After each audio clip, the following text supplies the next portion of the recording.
Hello बच्चों, कैसे हो? आपका स्वागत है त्रिपाण स्टडी सेंटर में। आज जो हम करने जा रहे हैं क्लास 10th एनआईसी बोर्ड का जो है सोशल साइंस यानी सामाजिक विज्ञान का चैप्टर नंबर 26। ये चैप्टर जो होगा environmental degradation and disaster management यानी पर्यावरण क्षरण तथा आपदा प्रबंधन, जो कि काफ़ी महत्वपूर्ण है हर एक क्लास के बच्चों के लिए, चाहे वो सीबीएसई में पढ़ते हों, चाहे एनआईसी बोर्ड के बच्चे हों, चाहे यूपी बोर्ड के बच्चे हो, चाहे बिहार बोर्ड के बच्चे हो, चाहे किसी भी बोर्ड के बच्चे हो, सभी बच्चों के लिए बहुत ही काफ़ी महत्वपूर्ण होने वाला है।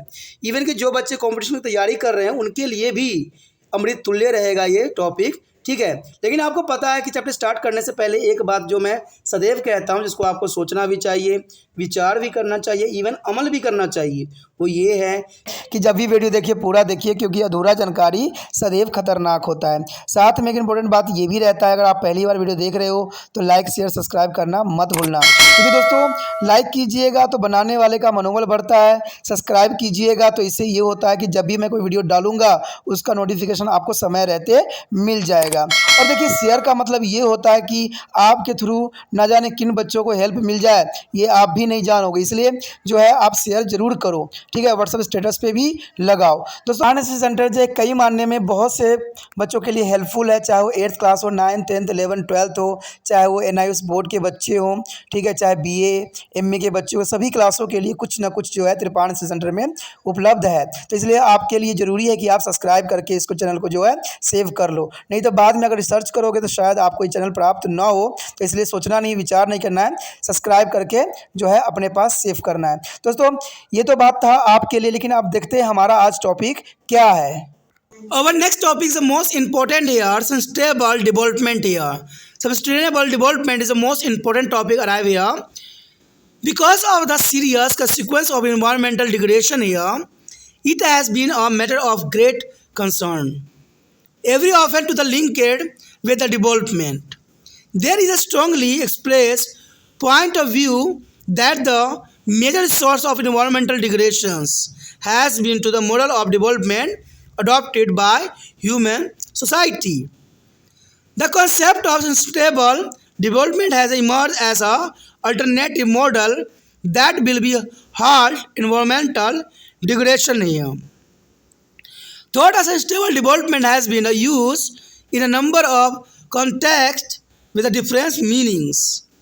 It has a particular meaning in the context of environmental and developmental relationship here. It is defined as a developmental meet the need of the present generation without compromising the ability of the future generations to meet their own needs. In this context, it is necessary to eliminate irrational use of natural resources that are causing environmental depletions here, and a sustainability required to managing the need of development in a way that ensure that economics and society continue to exist without destroying the natural environment which we are dependent.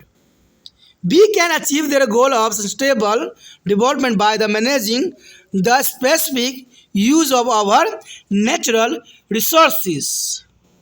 यहाँ पर जो हमारे समक्ष आया है अगला point, सतत विकास। देखिए, पर्यावरण क्षरण के और भी अधिक गंभीर परिणाम हो सकते हैं और ये एक चिंता का विषय है। कहते हैं चिंता करने से कुछ नहीं होने वाला है, एक्शन करने की ज़रूरत है। कहते हैं चिंता का विषय किस बात का? जब हम अपने पैर पर स्वयं ही कुल्हाड़ी मार रहे हैं।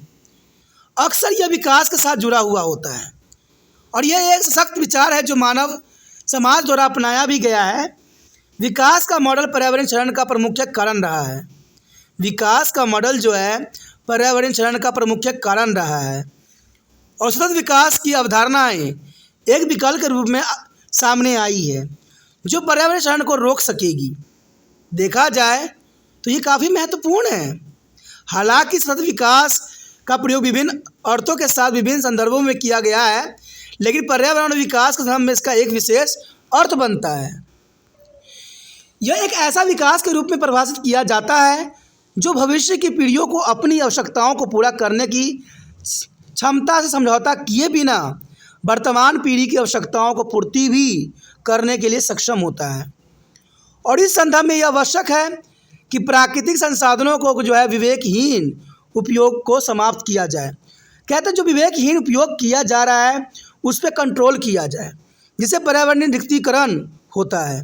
क्योंकि विवेकहीन कार्य करने से जो पर्यावरण रिक्तीकरण हो रहा है उससे कंट्रोल किया जाए। सतत का अर्थ है कि विकास की आवश्यकताओं को ऐसे प्रबंधन हो जिससे जिस प्राकृतिक वातावरण में हम गंभीर निर्भर हैं उसे नष्ट किए बगैर ही सुनिश्चित करे कि अर्थव्यवस्था और समाज दोनों में बने रहे। और ये बहुत ज़रूरी है कि समाज और अर्थव्यवस्था को दोनों को लेकर चलना है, तभी जो है इन चीज़ों का विकास हो सकता है। हम अपने प्राकृतिक संसाधनों का जो है वैज्ञानिक तरह से उपयोग करके सतत विकास का लक्ष्य प्राप्त कर सकते हैं। कहते हैं इसमें सबसे अच्छा कारगर जो रूल बन सकता है वो है वैज्ञानिक रूल रेगुलेशन, और इसी से जो है इसको प्राप्त भी किया जा सकता है। कहते हैं जब तक इंसान स्वयं समझदार नहीं बनेगा, पर्यावरण जो डिग्रेडेशन हो रही है वो कभी भी ख़त्म नहीं हो सकता। Our next topic is the most important here, disaster management here. There is environmental degradation still more serious implication. Do you know that around the world a growing share of devastation triggered by the disaster stem from their environmental degradation and resources is a mismanagement. Disaster has become one of the greatest challenge, but they can be managed. This is important. We may be better understand disaster management by the understanding their term disaster. A disaster is the target that is a negatively affect society and environment. Disasters are seen as the consequence of unappreciated managed risk, and this can be classified into two categories based on their origin. First of all, here natural disaster and human-made disaster. A natural disaster occurs when to the natural host, example, volcanic eruptions and earthquake or flood, and affect a human life also. The disaster caused by the human action such as a negligence, error or by the failure of system is called human-made disasters.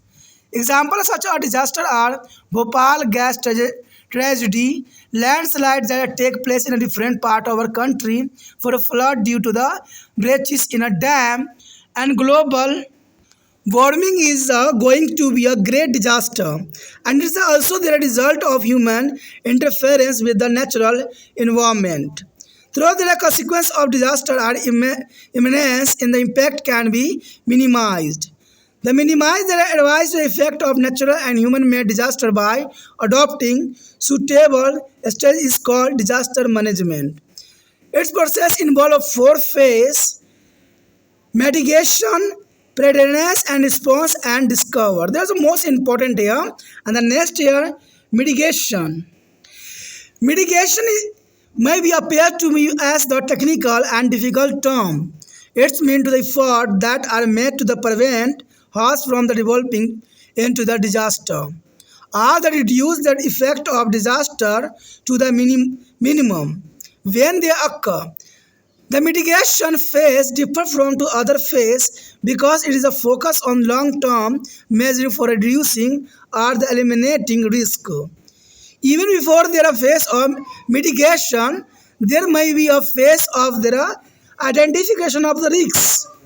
It is better to identify the risks before you plan and make effort to reduce the impact of disaster. For example, during the rainy season, there may be a possibility of flood in the rivers. If the possible damage to be caused by the flood is identified, one may be planned and take steps to reduce the damage. The next year, preparedness means in the preparedness phase, a disaster management developed plan of action for when there a disaster strikes. This includes a communication plan with the easily understandable and terminologies. This is important terminology and the method. And the B here, proper maintenance and training of emergency or service. And C has a development of emergency setup and evacuations plan. And these are getting ready and the maintenance, disaster, supply and equipment, and developing organization of the trainings volunteer among the civilians population. This is important. The next year, response. When a disaster occurs, action under the response phase are taken, and this include the mobilization of the necessary emergency service and also of the who respond immediately in the disaster area.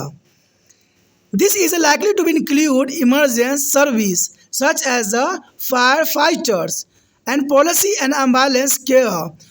A well-planned stage as a part of the preparedness and phase enable efficiency coordination of rescue. This is important here. This response here. And the next year, recovery. The aim of recovery phase is to restore the affected area to its preview state. It is different from the response phase in its focus. Recovery efforts are primarily concerned with the action that involve regulating restore property and the employment and the repair of stimuli infrastructure. This is important. आगे यदि हम बात करें तो काफ़ी महत्वपूर्ण रहेगा आपदा प्रबंधन। कहते हैं आपदा प्रबंधन काफ़ी महत्वपूर्ण है। कहते हैं पर्यावरण के और भी अधिक गंभीर परिणाम हमें देखने को मिलता है। और क्या आप जानते हैं कि दुनिया भर में आपदा के कारण बढ़ता विध्वंस पर्यावरण क्षरण है। कहते हैं ये बहुत ही दुर्भाग्यपूर्ण बात है कि पर्यावरण को ये मनुष्य बहुत ही नुकसान पहुंचाते हैं। कहते हैं एक दूसरे के आड़ में कहते हैं पर्यावरण को बहुत ही दूषित करते हैं और ये पर्यावरण के संरक्षण के लिए सही नहीं है। हम जानते हैं कि हर कोई आज के समय में चांद पे पहुंचना चाहता है, लेकिन फिर भी पर्यावरण को जो ये छेड़छाड़ कर रहे होते हैं वो उनका आगे चल के इसका जो होगा दुष्परिणाम ही देखने को मिलेगा। क्योंकि कहते हैं नेचर के साथ जब भी खिलवाड़ होती है तो इसका प्रभाव इंसान ही झेलता है और संसार का जो है कुप्रबंधन की वजह से उत्पन्न ये परिणाम होती है। कहते हैं लोगों को आगे बढ़ने की जो लालसा है इससे पर्यावरण की जो है बहुत जो है प्रॉब्लम आती है। आपदाएं सबसे बड़ी चुनौती में एक है, लेकिन उन्हें नियंत्रित किया जा सकता है कुछ सोच विचार कर। हम आपदा शब्द का अर्थ समझकर आपदा प्रबंधन को अच्छी तरह से समझ सकते हैं। आपदा एक त्रासदी है जो नकारात्मक रूप से समाज और पर्यावरण को काफ़ी प्रभावित करता है।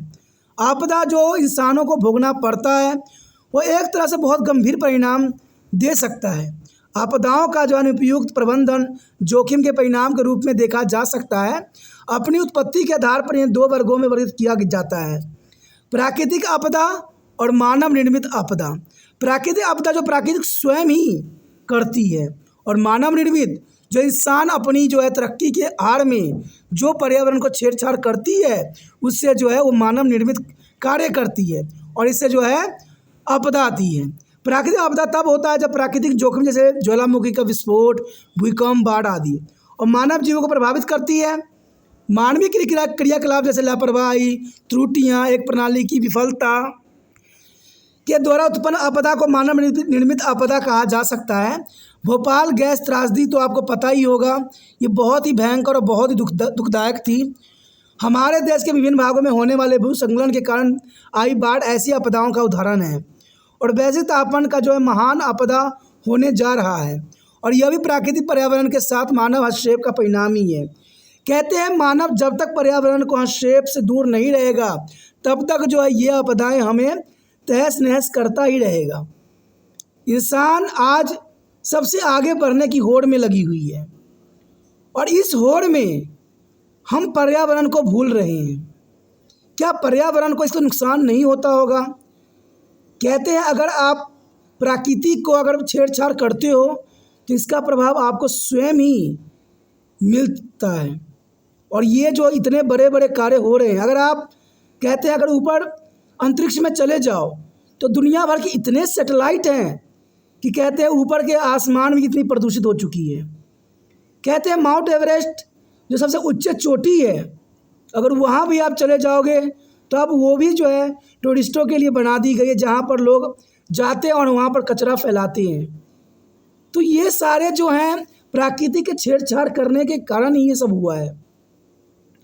और ये मत सोचिए कि प्राकृतिक इसका जो है बदला नहीं लेती। प्राकृतिक भी किसी न किसी रूप से इसका जो है परिणाम इंसानों के लिए दुखदायक प्रस्तुत करती है, परंतु इसके अभाव को कम किया जा सकता है उपयुक्त रणनीति अपनाकर प्राकृतिक और मानव निर्मित आपदाओं के प्रतिकूल प्रभावों को कम करना ही आपदा प्रबंधन कहलाता है।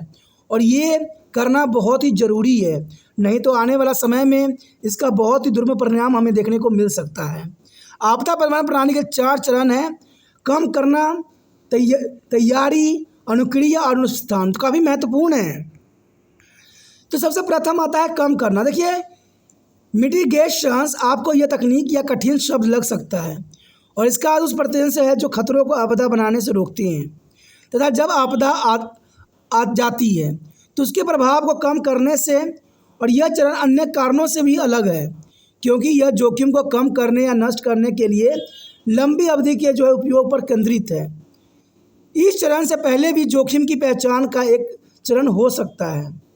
इससे पहले कि आप योजना और आपदा को प्रभाव को कम करने के प्रयास करें, जोखिम की पहचान करना काफ़ी बेहतर होगा।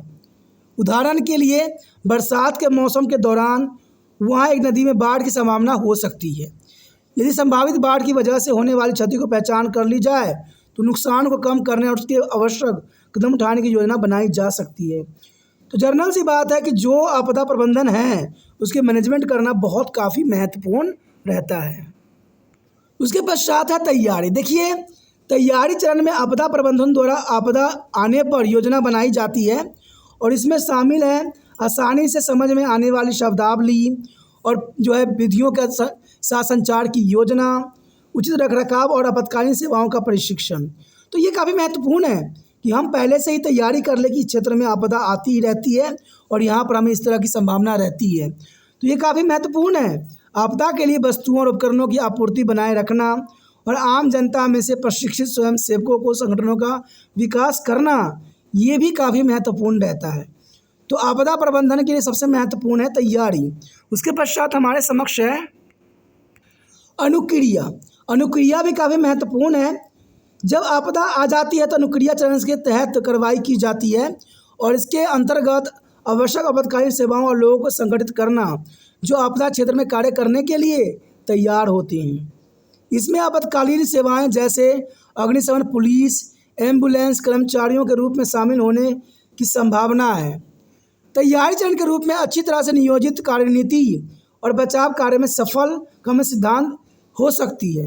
तो ये काफ़ी महत्वपूर्ण बात है यहाँ पर। उसके पश्चात हमारे समक्ष है पुनरुत्थान। देखिए, पुनरुत्थान चरण का उद्देश्य प्रभावित क्षेत्रों को उसकी पहली जैसी दशा में लौटाना होता है और यह अपने कार्य में अनुक्रिया चरण में भिन्न है। अनुष्ठान प्रयासों के मुख्य रूप से उन कार्यों से संबंधित होते हैं जिनमें नष्ट संपत्ति को दोबारा बनाया एवं पुण्य रोजगार के अवसर, बुनियादी ढांचे की मरम्मत और पुनर्निर्माण शामिल होता है। तो ये कुछ आपदा प्रबंधन है। कहते हैं अगर हम अभी भी नहीं समझें कि प्राकृतिक से छेड़छाड़ नहीं करना चाहिए।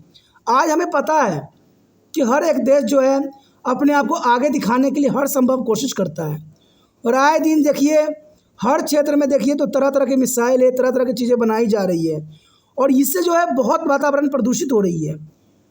तो ये कहते हैं कुछ चीज़ें ऐसी होती है जिसमें हम ना जाने तो ही अच्छा होता है और जानने की लालसा हमें बहुत ही संकट में घेर लेती है। तो ये काफ़ी महत्वपूर्ण बात था और इसी के साथ हमारा चैप्टर भी ख़त्म हो जाता है जो काफ़ी महत्वपूर्ण है। अगला चैप्टर और भी महत्वपूर्ण है, तो आप बने रहे तिरपान स्टडी सेंटर के साथ और जितना हो सके लाइक शेयर सब्सक्राइब जरूर करें।